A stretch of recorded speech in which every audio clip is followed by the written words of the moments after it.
لەگەڵ نزیک بوونەوە لە جژنی ڕەمەزان بازاڕی چکلێت و چەرەسەکان شکر بەخوای گەورە بەزیابی باشە. ئەم ساڵی جیاوازیەکەیە لە چاو ساڵی پارە بێگومان بڵێ جژنی پار خەڵ بە گوڕ و تینێکی باشتر هاتن شتیانەکڕی، ینی 15 ڕۆژێکی مابوو 13 ڕۆژێک خەڵگا شتێکڕی. ئەم جژنە هەستەکەم خەڵی لە ڕۆژ یاخیرۆش دەکرێت خەڵ باڵغیمان لەسەرە. و کارەکەی چییە؟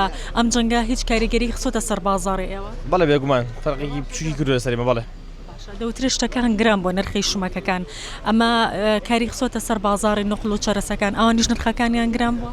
بەڵێ بێگومان هەنێشت 2000 شۆتە سەر.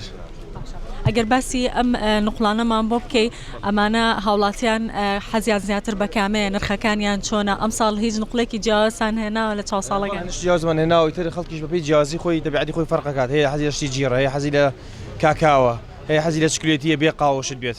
هەنێشتی جیاوازمان هێناوە بۆ نمونە وەکو ئەمە پارە بەس ترندە چکێتی خورماکە، ئەمە چکێتی قاوەیەکی شتیشی زۆر خۆشە.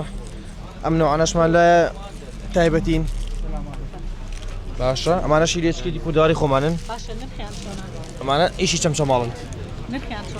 نرخیان وەڵی فەرقەکات. ئێستا بۆ نمونە ئەمە پار بەدە بووم ساڵ بە 12، ئەمە پار جەژنی قوربان و ڕەمەزان بە 10,000 بووم ساڵ بە 13 و 12. بۆچی ئاوا گران بە بۆنەی کەمبوونەوەی ڕێگەوە کە ئاوا گرانە هاوڵاتیان ئەیکڕن؟ بەڵێ ینی ئەیکرد مەزە چاو پارە کەمترەکردن.